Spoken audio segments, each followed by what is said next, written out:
eats right, he doesn't use drugs, he doesn't drink, he doesn't smoke, but clearly something's wrong.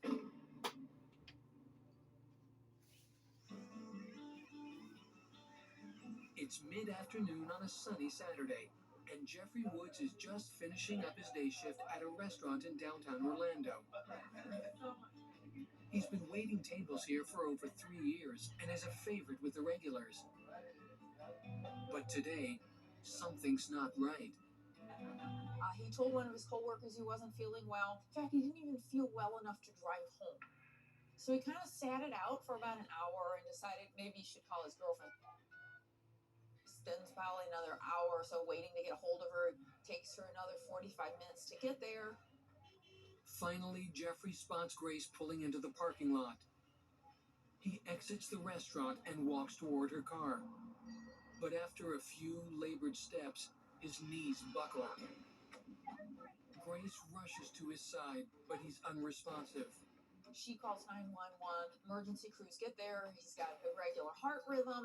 But as Jeffrey is rushed to the hospital, his condition rapidly worsens. Eventually, his heart stops. They try to work on him. But he dies in the emergency room. They finally pronounce him. Grace is crushed, and she can't imagine what could have killed her boyfriend so suddenly and unexpectedly. According to Grace, Jeff was the picture of health. He's a karate instructor. He's very into his health and what he eats. And she says he doesn't smoke, he doesn't drink, he takes very good care of himself. Now, she says he doesn't have any medical history, that he's in great shape, so she knows he doesn't go to the doctor. But Dr. Jean knows Jeffrey can't possibly have been as healthy as he seemed. Healthy guys don't necessarily die suddenly. Something's going on. And she has a strong hunch what that something could be. 42-year-old African-American male dies suddenly. It certainly can be a heart attack, and that's what I'm thinking it's probably going to be. Still, it's too early to rule out other possibilities. The girlfriend also says he doesn't use drugs. I've heard that before. Maybe he is using cocaine. That's certainly associated with sudden collapse. Now the pressure's on for Dr. G to find answers and explain Jeffrey's sudden death to those he left behind.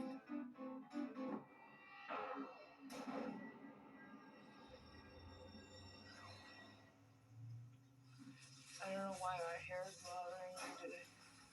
So when I do the external examination, the first thing I do is go through his clothing, look at his personal effects. And here, Dr. G discovers what could be her first clue. A roll of small bills that amount to $343. Now, that's a lot of money just to be carrying around. Now, he's a waiter. That's pretty good day's work. Or is he doing something else at work? Is he selling drugs at work?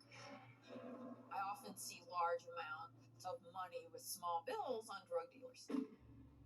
Only time will tell on that one. Dr. G next turns her attention to Jeffrey's body.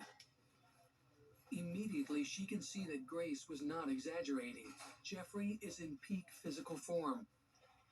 Very lean, muscular kind of guy. Looks a stated age of 42, maybe even a little younger.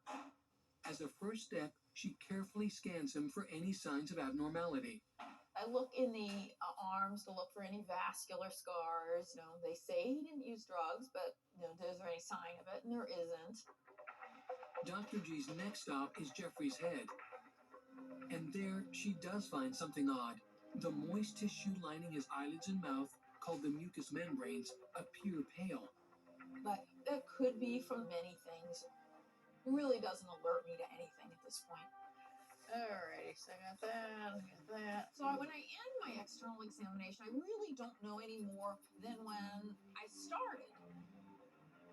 He may look good on the outside, but he may not look good on the inside.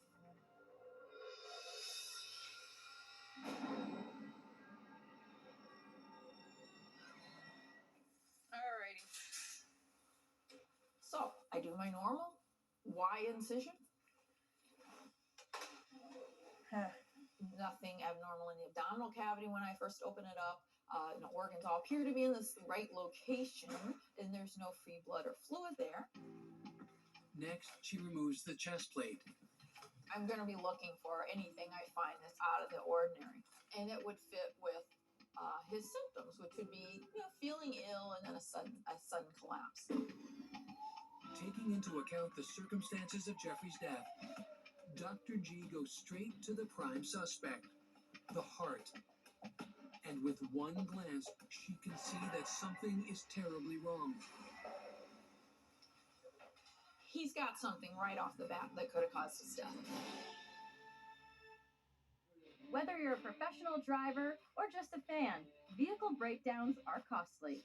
It started tugging. It started making some really weird noises. The last thing I remember is just the engine cut out. If your check engine light comes on tomorrow, the repair could easily cost thousands. Is that transmission? It's an exhaust leak, broken axle. But with Endurance, you could never pay out of pocket for a costly repair again. They covered a $14,000 engine replacement. I had a seat sensor that went out, $1,400. Endurance paid it. We got a brand new transmission, and we never seen the repair bill. Use any certified mechanic you want. Just bring your car in, and Endurance will pay them direct. All major parts are covered. What I like about Endurance, they don't play games. There's no middleman. They're a solid company. If I didn't have Endurance, I would have paid over $7,000 out of pocket to repair my vehicle. Something is going to break down. Make Endurance pay for it. With Endurance, your car repair costs go way down, while your car's life expectancy goes way up, allowing you to drive more and pay less. One claim alone saved me more than $4,000. I've had 5 claims, and that is $3,500 that I've kept in my pocket. So, who's going to pay for your next car repair? You or Endurance? Whether you put 10,000 or 100,000 miles a year on your car, if it's less than 20 years old, Endurance has you covered with unlimited miles. Plus, your plan covers 24/7 roadside assistance anywhere in the country. Call right now to get $300 off any plan, plus a full year of our top-tier elite benefits, a $2,000 value free. And all Endurance plans come with a 30-day money-back guarantee, but you have to act now. Call 1-833-496-5765. That's 1-833-496-5765. Drive Time has a big announcement. An even easier way to buy a car. You make the deal yourself. I made the deal myself. It lets you customize the real down payment and monthly payment of the car you want to buy. It's the Drive Time Real Deal Maker. Get the real deal at drivetime.com. We've all done the smell check. Trust me, I'm good. Claire V targets vaginal odor at the source. Claire V, long-term relief from vaginal odor, itching, and discharge. Try it at clairev.com. This is the best anti-aging serum I have ever used. Chabula Serum by True Botanicals. It targets 5 signs of aging. My skin looks so plump and glowy. Chabula has been tested and proven to help deliver dramatic results. 100% saw softer and smoother skin after just 1 week. It's completely transformed my skin. And like all True Botanicals products, it is clean and sustainable. I'm completely obsessed. You have to try it. Shop Nordstrom or TrueBotanicals.com for 2 free gifts. Ready for a summer plot twist? They didn't know they had a serial killer. True crime is changing up the schedule. Holy crap! More mystery. She just vanished. More suspense. This is an all-hands-on-deck situation. And more variety. We have a lot of possibilities. Every day of the week. Oh my God, she was murdered. Everybody is a suspect. All the evidence pointed to them. The case goes cold, but it's never forgotten. This summer on True Crime Network.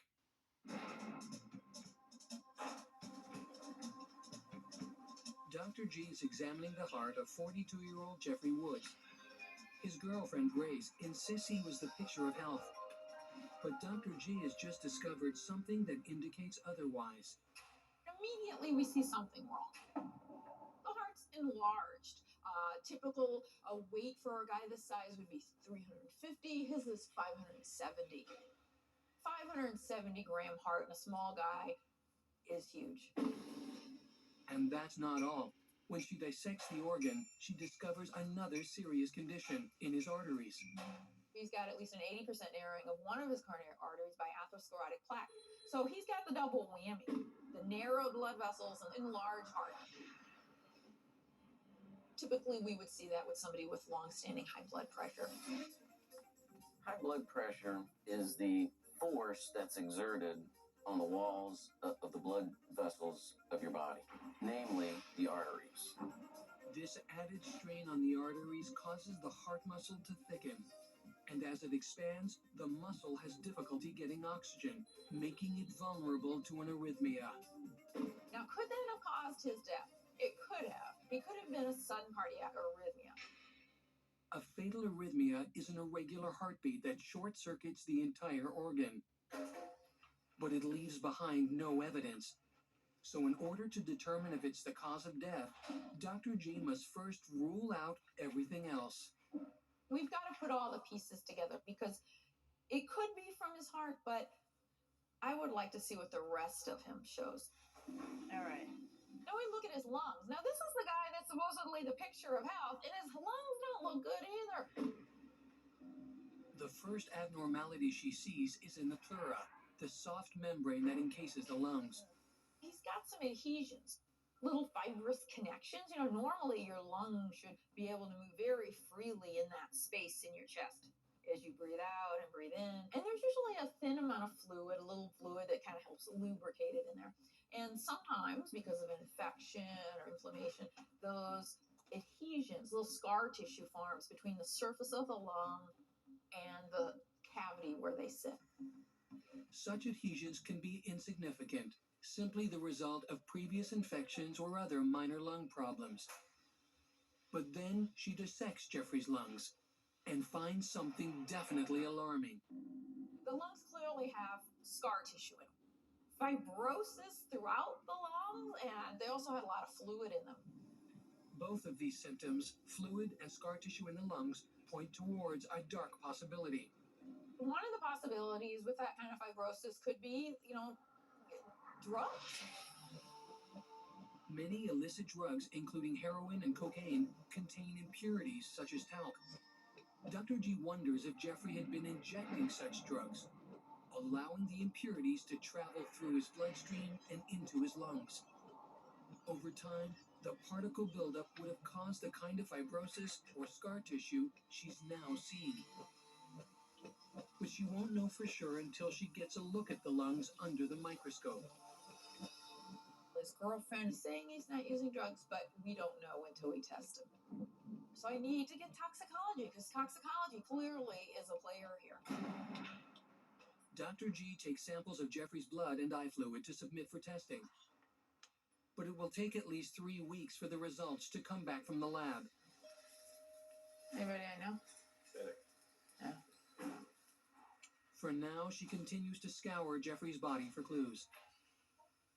And as she removes the liver, she can see right away that something isn't adding up. Normally when we have somebody die suddenly and unexpectedly, it's a very congested, kind of brown liver. This liver looked more pale. Dr. G now wonders if this finding could be connected to the clue she found earlier in his eyes and mouth. They kind of match the pale appearance of his mucous membrane.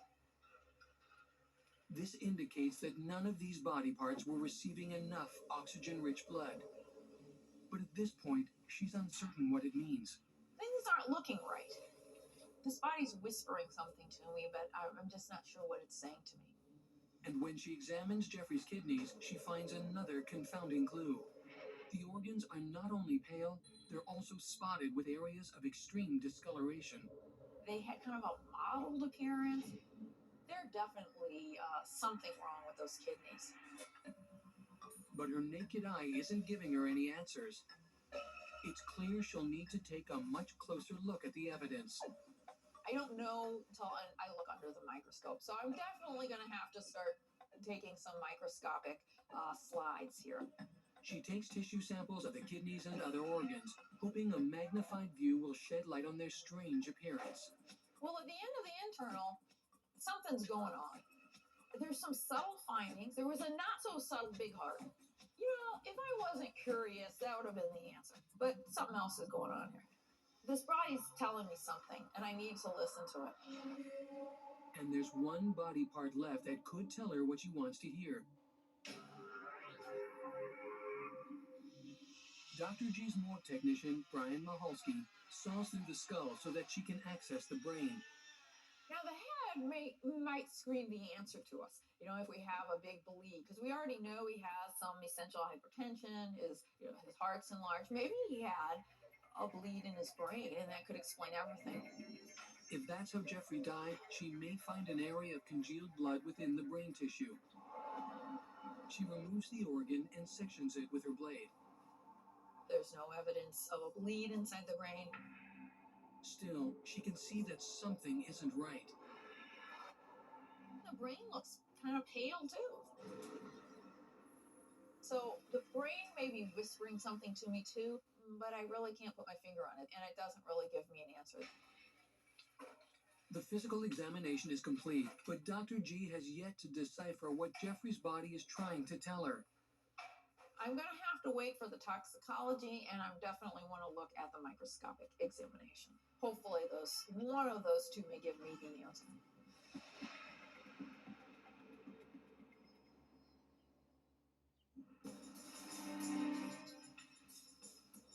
"20 anxious days pass before Dr. G receives Jeffrey's toxicology report. The first thing she checks for is the one that would be most devastating to Jeffrey's girlfriend, Grace.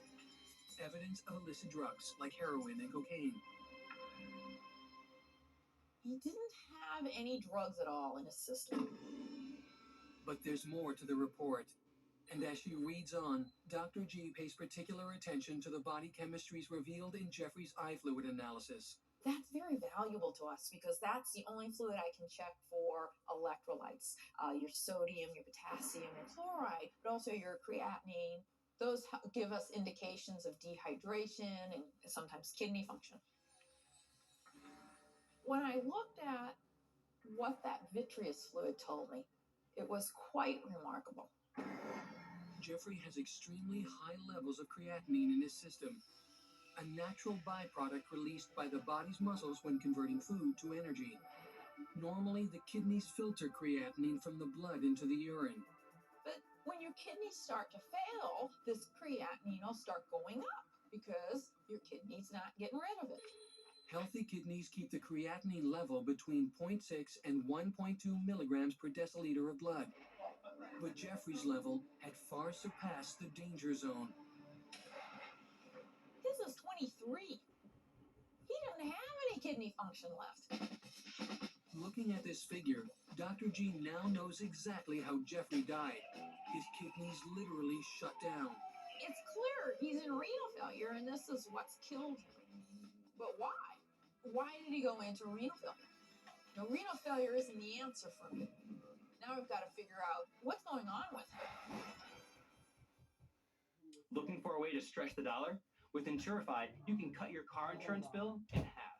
Scroll through dozens of prices and tap to switch online. That's it. No phone calls and no wasted time. Go to Insurify and save today. When was the last time you checked in on your heart? With Cardio Mobile, the personal EKG device, you can check it from home using your smartphone. I use Cardio Mobile every day, sometimes twice a day. Every morning I check, make sure I'm in good shape, and it makes me feel pretty good about my heart condition. It's a complete game changer. I mean, you might as well be in a doctor's office. There's a way that I can communicate with patients now in a way I never could before. They have their own EKG in their pocket. With Cardio Mobile, you can take a medical-grade EKG in just 30 seconds from anywhere. Cardio Mobile is proven to detect atrial fibrillation, one of the leading causes of stroke. And it's the only personal EKG that's FDA cleared to detect normal heart rhythm, bradycardia, and tachycardia. Having Cardio Mobile, it's a peace of mind for me. Because you can't see your cardiologist every day, but you can see your Cardio Mobile every day. Checking your heart anytime, anywhere has never been easier. Don't wait. Get Cardio Mobile today for just $79 at Cardia.com or Amazon. Tessa won over $5,000 for losing 87 pounds. Christian won over $2,000 for losing 64 pounds. Introducing Healthy Wage, the incredible weight loss motivator that lets you bet on your weight loss and pays huge cash prizes. Featured on Good Morning America and The Today Show, Healthy Wage has paid tens of millions in prizes. The average winner loses 40.7 pounds and gets paid $1,245. Choose your personal goal and Healthy Wage calculates your real cash prize up to $10,000. It was super simple. 1, 2, 3. You do this and you get your money. I put my numbers in there and found that I could win over $1,900 for losing 50 pounds. If someone's going to actually pay me to lose weight, why not go big? The icing on the cake was the $5,600. Your life is going to change for the better. Now join the thousands of weight loss winners. Don't miss out. Find out your prize and win real cash for losing weight. Make a healthy wager today and win up to $10,000. Ready for a summer plot twist? True crime is changing up the schedule. Holy crap! More mystery. She just vanished. More suspense. Everybody is a suspect. And more variety. This summer on True Crime Network. Coming up next on True Crime Network.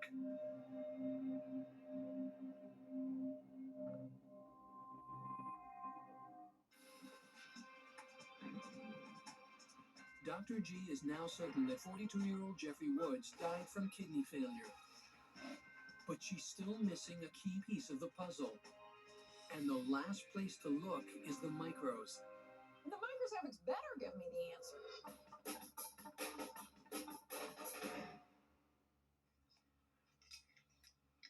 The first thing I look at is heart. His heart really doesn't give me the answer. It just confirms what I saw with my eye. Next, she examines the lung tissue, but finds nothing more than what was apparent at autopsy: fluid buildup and scar tissue or fibrosis. I put 2 polarizing filters to see if there's any objects like talc or something that would have caused that fibrosis. He doesn't have any. So it could be just idiopathic, meaning we don't know why he's got fibrosis. A lot of the time, you never find a cause. So far, she's found nothing to suggest why Jeffrey's kidneys shut down so abruptly. But there's a critical slide left to check. So I immediately go to the kidney because I know he's in renal failure. And his kidneys look terrible. Dr. G twists the dial to sharpen the image. And what comes into focus is astonishing. The tissue is dying. The blood vessels are very damaged. And this particular type of damage can only mean one thing. When I did the autopsy, there was something subtly wrong with those organs, and it was whispering the answer to me, but I couldn't hear it. But when I looked at the tissues under the microscope, the answer shouted out at me.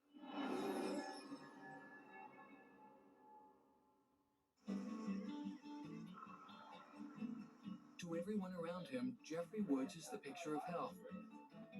But looks can be deceiving. Although he supposedly takes good care of himself and exercises and eats right, something terrible is going on inside of him. Jeffrey's heart is severely damaged by high blood pressure or chronic hypertension. You know, it's not that unusual to get a history that somebody's in great shape. Then I open them up and find heart disease. You know, particularly high blood pressure. Chronic hypertension is a silent killer. It goes along for years, affecting your blood vessels slowly over time. But Jeffrey's kidneys showed evidence of an unusual illness that's much more aggressive: malignant or accelerated hypertension. Malignant hypertension is a much higher blood pressure where it just goes way out of control, really fast and really high, causing havoc and damage very acutely to the blood vessels. The degree of pressure can be so high that inner lining of the blood vessel is damaged. In turn, the damaged lining tears apart the red blood cells that are trying to deliver oxygen. The condition is called microangiopathic hemolytic anemia. And it explains why Jeffrey's eyes, mouth, and some of his organs appeared pale. You'll see these very pale organs because although he's not bleeding out, his blood's breaking up on the inside and not able to get through there. But worst of all is how the effects of malignant hypertension devastate his kidneys. The blood can't get to the kidney starts to die. That's causing the waste products no longer to be filtered out. His blood chemistries are completely out of whack. He's feeling tired. He's probably getting nauseous. Based on his creatinine levels, Dr. G suspects these symptoms began long before his collapse. If he had a normal creatinine, to get to a 23 would take at least 10 or 11 days. He's going about his daily business, trying to probably brush off some of these feelings, probably getting a little fluid buildup, shortness of breath. but he's working through it. He's not listening to his body. Jeffrey doesn't share his symptoms with a soul, not even his girlfriend. And as he begins his afternoon shift, his condition rapidly deteriorates. And by the time he called his girlfriend, his kidneys were totally shot. And as the waste products build up in his blood, it places an unbearable strain on his heart. Most likely, the final straw is a cardiac arrhythmia. And if you have arrhythmias of your heart, you can suffer cardiac arrest. At this point, there's simply no stopping the disastrous chain reaction, and Jeffrey collapses with no hope of resuscitation. His body has just got too much wrong with it. Yes, this is Dr. Gearby at the medical examiner's office. Once we had the cause of death, I called the girlfriend to try to explain it to her, and she was so surprised. She thought he was just in such good shape, and he looked so healthy. But Dr. G tells her there might be a reason why Jeffrey developed malignant hypertension. Malignant or accelerated hypertension is really rare. Less than 1% of people who have chronic high blood pressure ever gets anything like this. But there's something that he possibly has that's even rarer than just the malignant hypertension. Maybe he has scleroderma, or very rare connective tissue disease. Jeffrey didn't have any clear external signs of scleroderma, such as scarred or discolored skin. But internally, the disease can also cause scarring in the lungs, and it's known to trigger malignant hypertension. So it could explain his kidneys and his lungs, and it would unify the whole thing. It's a hunch, it's a theory, but I think it's a pretty good one. Still, all the theories in the world can't account for the tragic nature of Jeffrey's death. This guy could have done a lot to save himself. He should have listened to his body because, there are good treatments now, and chances are that they would have been able to treat this. So I think what people should take away from this is that, listen to your body. If it's trying to whisper to you, listen.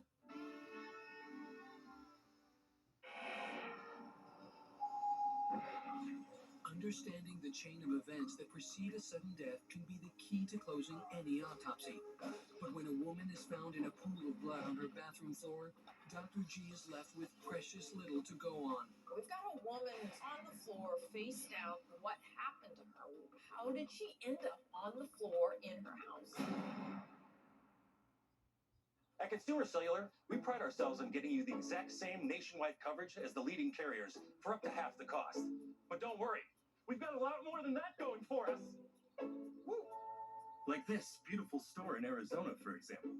It's the perfect place for me to tell you a little bit more about our phones and how they can become your phones. You name it, we probably got it. We have the top smartphones from all the major companies. If it's state-of-the-art cameras you want with space-age metal housing, we got them. If you want a smartphone with lots of bells and whistles but won't break the bank, we've got that too. We even have flip phones like the Iris Flip. If you're someone that doesn't need all that mumbo-jumbo and just wants something simple. And now, we even have watches. We do. No matter what device you choose, you'll be happy to know that if your data needs change, No problem. with our SmartFlex feature, you don't have to sweat it. Like say you're on a road trip out west and end up using a bunch of data. We can simply flex you up to the next data tier for as little as $5. Then, when you get home, you can flex right back down with no penalty. So you only pay for what you actually need. With Consumer Cellular, you get the exact same nationwide coverage as the leading carriers for up to half the cost. I know what you're thinking.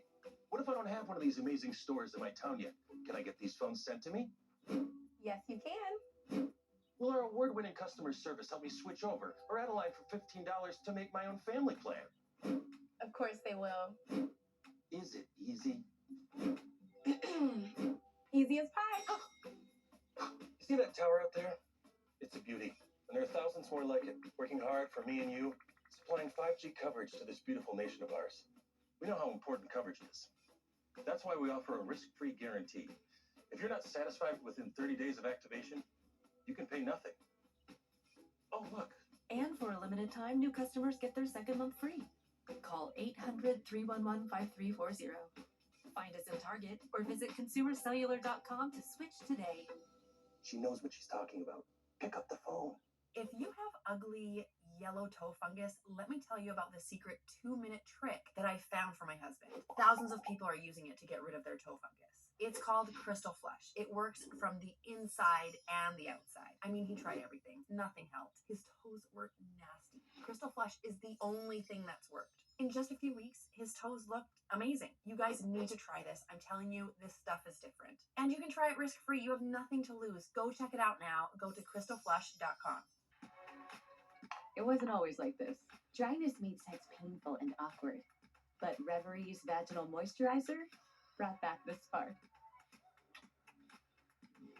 I couldn't move like this with vaginal dryness. Reverie's hyaluronic acid is super moisturizing. So I can do this again. 6 across 7 letters? It's hormone-free. There's no messy applicator, so it fits our routine. Reverie. Thousands of women have restored their vaginal moisture. Join them at Reverie.com. Attention former Marines and family members stationed to Camp Lejeune. If you lived or worked at Camp Lejeune, North Carolina, for at least 30 days from August 1953 to December 1987 and have been diagnosed with cancer, neurobehavioral effects, had a child born with birth defects, or been diagnosed with fertility issues or more, significant compensation may be available. Call Legal Injury Advocates now to discuss your case. It has been proven that the water at Camp Lejeune during those years was extremely contaminated with toxic chemicals. Legal Injury Advocates has extensive experience helping you to get the maximum compensation you deserve. Don't wait until it's too late. See if you qualify today. You're not alone in this fight, and there are no upfront costs to begin your journey to justice. The call is completely free, and we're available 24 hours a day. Call Legal Injury Advocates to discuss your case now. Call 1-800-239-0808 or visit www.lia.legal. That's 1-800-239-0808. Call now. It's early in the morning in Orlando, Florida, and Dr. G is on her way to the District 9 morgue. Oh, let's see what we got going on today. I think the news is coming. It's a demanding job, but after more than 20 years as a medical examiner, Dr. G still finds her work exciting. Every day it's a new mystery, it's a new challenge. And her next case is no exception.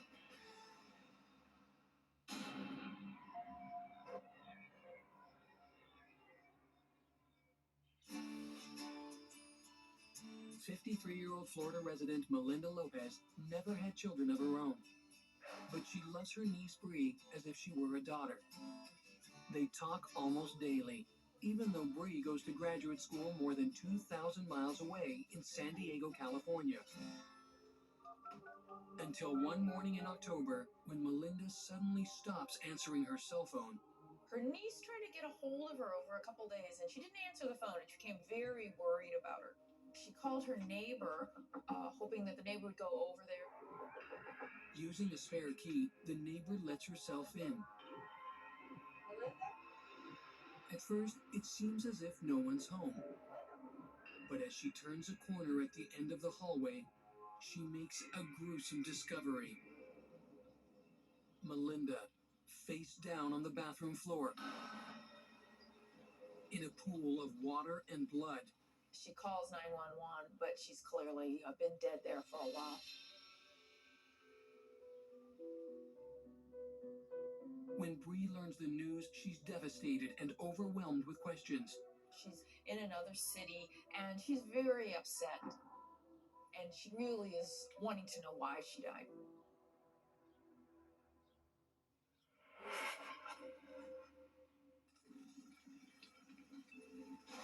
Dr. G begins by reading through Melinda's case file. And based on the circumstances at the scene, one theory immediately jumps to mind. Is it one of our, thousands of home accidents that we see come through medical examiners' offices around the country?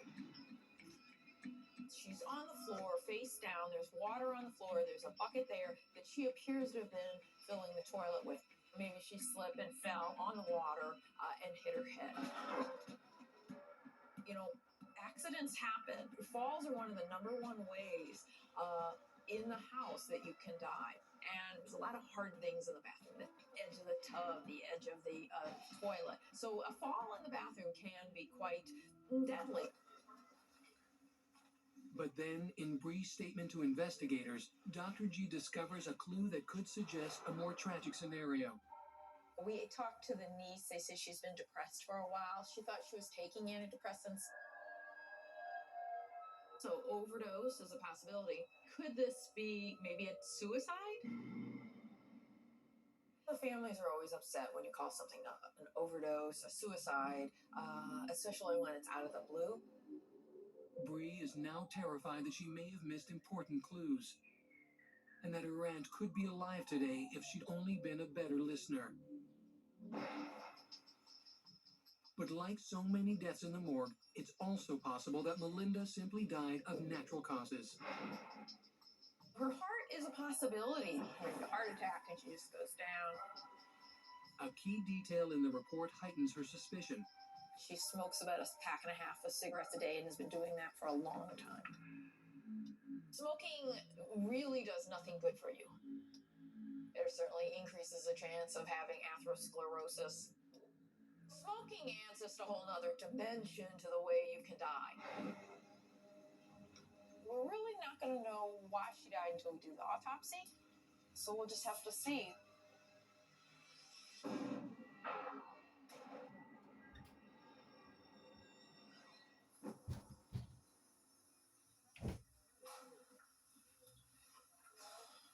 I should have got a cup of coffee before I started these. The first thing we do is really we sit back and get an overview. And the overview really, she doesn't look that good. She looks older than her stated age of 53, clearly has a lot of wrinkles. She's got, dirt on her feet, dirt on her nails, thin arms, and not a lot of muscle on her. She's it's a woman who looks like she's neglected herself. The question is, could this state of neglect reflect a worsening state of depression? It's possible, but it's not something Dr. G can determine from an external autopsy. What she can investigate is whether or not Melinda sustained some type of fatal injury. I'm looking for evidence of a trauma, any trauma, because even a subtle bruise could maybe give us a clue to what happened. And it's not long before she spots what appears to be a large suspicious bruise. There's some green discoloration going from the lower abdomen onto her thigh and a little bit onto the lower chest. But on closer inspection, she can see that the discoloration is not a result of trauma. I think it was more a combination of congestion where the blood is settling, and that also is the area that was starting to decompose. She's face down, so that's very common. Moving on, Dr. G checks Melinda's head for injuries, and right away takes note of the blood around her mouth. I think that's post-mortem when the little blood vessels break inside the mucous membranes after death. Let's get a towel, clean up, and let's take another picture this way. She doesn't have a lot of trauma to the face that I could see. I palpate her scalp. I don't really feel anything. But more than 20 years' experience tells Dr. G that negative findings on the outside do not necessarily indicate an absence of injuries on the inside.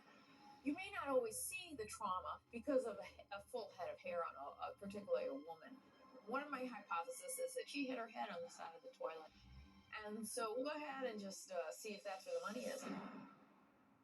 At drivetime.com, we've been hard at work. And we finally did. Did you make it so I can finally shop at thousands of cars with no hit to my credit? Wait, yes! Go to drivetime.com, get approved with no credit hit. Go to drivetime.com, get approved, and shop your real terms with no credit hit. I'm Jonathan Lawson, here to tell you about life insurance through the Colonial Penn program. If you're age 50 to 85 and looking to buy life insurance on a fixed budget, remember the 3 Ps. The 3 what? The 3 Ps. What are the 3 Ps? The 3 Ps of life insurance on a fixed budget are price, price, and price. A price you can afford, a price that can't increase, and a price that fits your budget. I'm 54 and was a smoker, but quit. What's my price? You can get coverage for $9.95 a month. I'm 65, retired, and take medications. What's my price? Also $9.95 a month. I just turned 80 and I'm on a fixed income. What's my price? $9.95 a month for you too. If you're age 50 to 85, call now about the #1 most popular whole life insurance plan available through the Colonial Penn program. Options start at $9.95 a month. That's less than 35 cents a day. You cannot be turned down because of your health. No medical exam, no health questions. Your acceptance is guaranteed. And this plan has a guaranteed lifetime rate lock, so your rate can never go up for any reason. Options start at $9.95 a month. Plus, you get a 30-day money-back guarantee. So call now for free information, and you'll also get this free beneficiary planner. Use this valuable guide to record your important information and give helpful direction to your loved ones with your final wishes. And it's yours free, just for calling. So call now for free information. Call 1-800-600-7900 for your free information and your free gift. That's 1-800-600-7900. There's no risk or obligation. 1-800-600-7900. Call now. Looking for a way to stretch the dollar? With Insurify, you can cut your car insurance bill in half. Scroll through dozens of prices and tap to switch online. That's it. No phone calls and no wasted time. Go to Insurify and save today. You're probably wondering who we are. I'm Patrick, and that's Chase, and this is our next giveaway. We're giving away this 3-bedroom, 2.5 bath in the heart of the Ozark National Forest.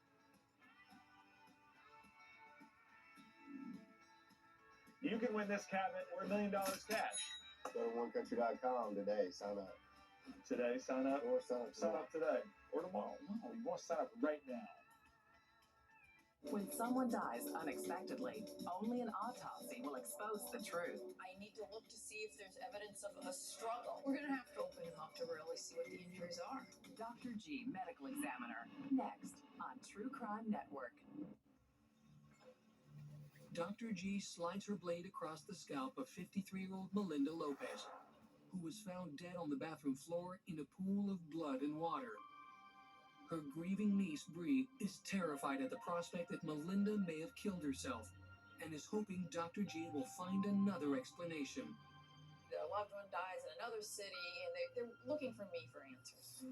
And although the clues are scarce, Dr. G has her own hunch. She's in the bathroom, face down.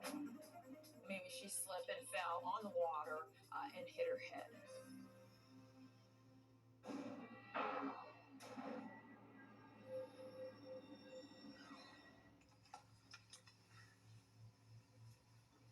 Alrighty, now, so we peel the scalp off. That's a good place to look for bruising. And she didn't have any. But Dr. G can't be certain until she removes Melinda's skull cap and looks inside for any internal bleeding. And then I will take the calvarium off and look at the brain. But her brain didn't have any swelling, and when I slice it, it showed no evidence of hemorrhage. You name it, that brain didn't have it. It's definitive. Melinda did not die of a head injury. But it's still possible that a fall in the bathroom caused fatal trauma elsewhere. We've got the whole rest of the body to look at to hopefully come up with the cause of death.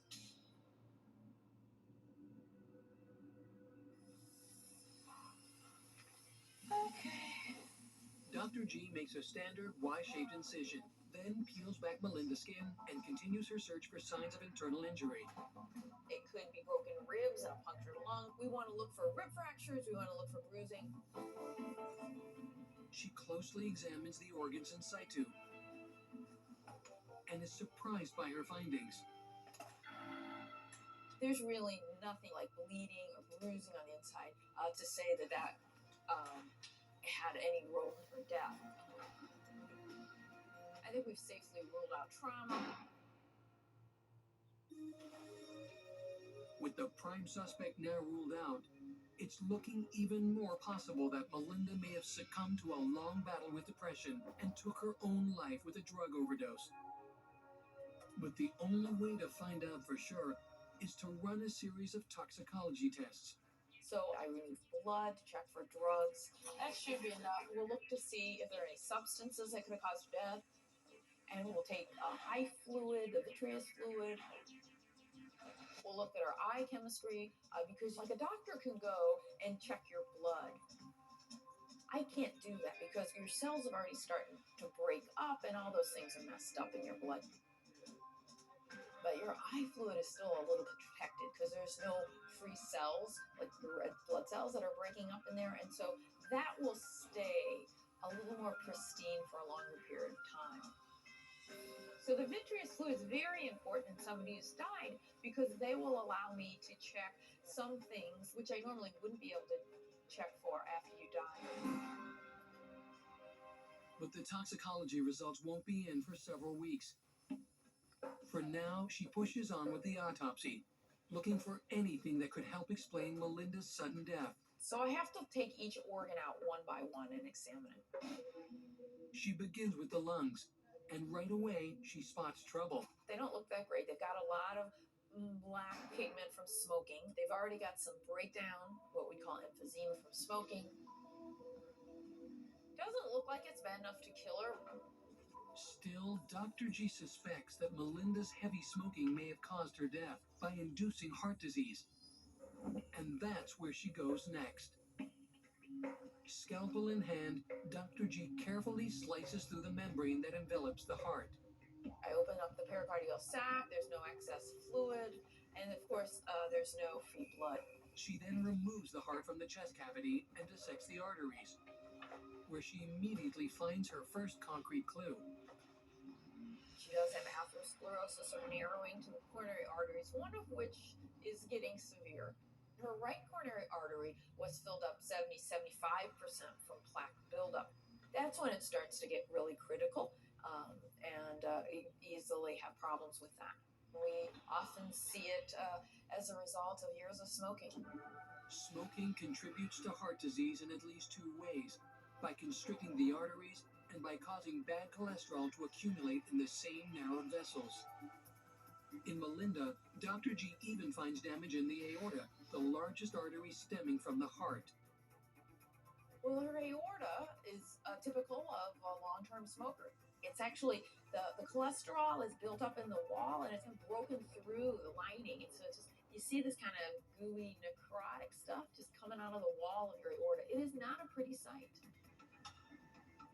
Although Dr. G now has evidence that Melinda's smoking definitely took a toll on her heart, she doesn't see any sign of an acute heart attack, such as pale, dead tissue. You know, heart's a possibility. It's right there on the borderline of causing her problems. It's not a slam dunk, and we'll have to see what the rest of the autopsy shows.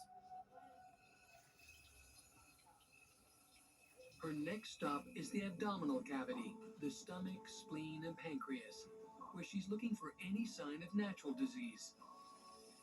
Let's see what we can do. Nothing's giving me any clear-cut indication of what went on. But when she gets to Melinda's liver, she spots another clue. This is a lot of fat on here. It has kind of a pale yellowish appearance. It's enlarged. It's the anterior edge, the front of it is rounded. Usually you have a nice sharp edge. It really appears to have some what we call fatty metamorphosis or fat within the cells. I'm seeing really a severe fatty liver. Though severe, Dr. G doesn't believe it's fatal. But it is puzzling because a fatty liver is most often caused by obesity or alcoholism. And Melinda has neither in her profile. She's clearly not obese, and I don't have a history of drinking. But the number one reason for fatty liver is alcohol consumption. Now Dr. G wonders if Melinda could have been hiding an alcohol problem from her niece, Bree. Decedents give up their secrets to me in the morgue. Sometimes things that they don't tell their family, especially drugs, alcohol. While the liver may reveal secrets about Melinda's life, it doesn't shed any new light on how she died.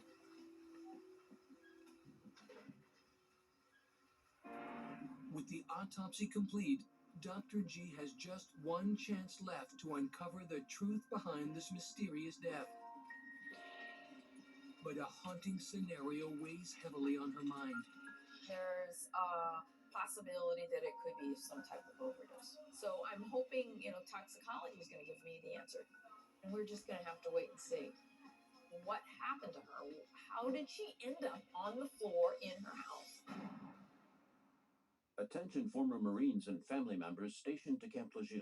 If you lived or worked at Camp Lejeune, North Carolina, for at least 30 days from August 1953 to December 1987 and have been diagnosed with cancer, neurobehavioral effects, had a child born with birth defects, or been diagnosed with fertility issues or more, significant compensation may be available. Call Legal Injury Advocates now to discuss your case. It has been proven that the water at Camp Lejeune during those years was extremely contaminated with toxic chemicals. Legal Injury Advocates has extensive experience helping you to get the maximum compensation you deserve. Don't wait until it's too late. See if you qualify today. You're not alone in this fight, and there are no upfront costs to begin your journey to justice. The call is completely free, and we're available 24 hours a day. Call Legal Injury Advocates to discuss your case now. Call 1-800-239-0808 or visit www.lia.legal. That's 1-800-239-0808. Call now. When a car breaks down, a race car driver would call a pit crew. You should call Endurance and never pay for covered car repairs again, just like a pro. As a certified mechanic, I always recommend that my customers have an auto protection plan. You never know when a breakdown can strike, and you need coverage that you can count on. Without Endurance, a broken AC unit can cost over $800, transmission over $3,000, an engine over $4,000. With Endurance, you're covered, and even better, you pick the mechanic you trust. Just remember, you gotta call Endurance when your car's working to be covered when it's not. Endurance covers nearly every car on the road, up to 20 years old, no matter the mileage, against costly breakdowns. With Endurance, all major parts are covered, plus hundreds more. Endurance has paid out over $8,700 in my car repairs. Unlike other companies I've dealt with as a mechanic, Endurance is the direct administrator of their plans. That means no middleman and no runaround. We just call Endurance direct. Endurance has been putting money back into Americans' pockets for nearly 2 decades. And if you break down, they'll jump your battery, tow, deliver gas, change a flat, unlock your car, and more. We were stranded on the side of the road in 110-degree heat. Endurance came to the rescue. Just look at what thousands of real drivers are saying about Endurance on top review sites. Call now and we'll upgrade you to a full year of elite benefits free, a $2,000 value. One easy phone call, endless covered car repairs. So make the call. Find out how much you could save with Endurance. Right now, you can get $300 off any plan, plus a year of elite benefits, a $2,000 value free, all backed by a 30-day money-back guarantee. So, who's going to pay for your next car repair? You or Endurance? Call 1-800-968-0786 for a free quote. Ready for a summer plot twist? They didn't know they had a serial killer. True crime is changing up the schedule. Holy crap! More mystery. She just vanished. More suspense. This is an all-hands-on-deck situation. And more variety. We have a lot of possibilities. Every day of the week. Oh my God, she was murdered. Everybody is a suspect. All the evidence pointed to them. The case goes cold, but it's never forgotten. This summer on True Crime Network. 3 weeks after Melinda Lopez is found dead on her bathroom floor, her toxicology report lands on Dr. G's desk. Melinda's niece, Bree, fears the worst, that her aunt tragically took her own life. Dr. G is hoping the report will tell a different story. The first thing I look at is to see if there's any drugs or alcohol. She's negative on drugs and alcohol. It's clearly not an accidental overdose. It's clearly not a suicide. It is an enormous relief to Bree. But the results pose another problem. Dr. G still has no idea what could have killed Melinda Lopez. Sometimes at the end of the autopsy, you don't know why they died. I was hoping for the answer because these are a lot of work when you can't figure it out. You got to start at square one and start kind of rethinking it out. Line by line, she scours the rest of the toxicology report, looking for anything that could shed light on Melinda's death. And it isn't long before she comes across something unexpected in the vitreous levels. When I look at that eye fluid, she has a high glucose level, which we typically see in somebody who is diabetic. Diabetes. This would explain Melinda's fatty liver, because it's known to increase the risk of developing liver disease. But Melinda has no history of diabetes, and it rarely leads to an unexpected death. But it's uncommon to see somebody dying at home from diabetes. So what's going on? Then, Dr. G makes another discovery in Melinda's lab results, and she can hardly believe her eyes. Something that I really didn't expect was that it really all points to one thing. I know why she died.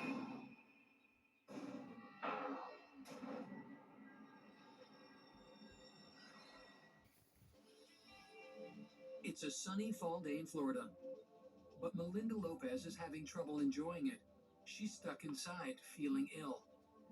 But she has no idea how sick she really is. Even though she probably didn't know, and no one in her